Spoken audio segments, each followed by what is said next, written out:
Hallo und herzlich willkommen zu unserem heutigen Video über die Abrissarbeiten an der Karola-Brücke. Es ist Donnerstag, der 5. Dezember 2024. Die Arbeiten schreiten wie in den letzten Tagen voran. Bagger zerschneiden die Trümmer mit großen Hydraulikscheren und heben sie aus der Elbe, um sie an Land weiter zu zerkleinern und zu sortieren. Zusätzlich dazu gibt es jetzt auch noch einen Haken, der die Trümmer unter Wasser zerkleinert.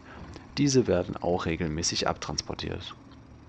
Es gibt massive Kritik an der Stadt Dresden, insbesondere von Ex-Ministerpräsident Stanislav Tillich und aus Tschechien. Die Elbe ist eine wichtige internationale Wasserstraße und der Einsturz der Brücke hat erhebliche wirtschaftliche Auswirkungen, insbesondere für die tschechische Binnenschifffahrt.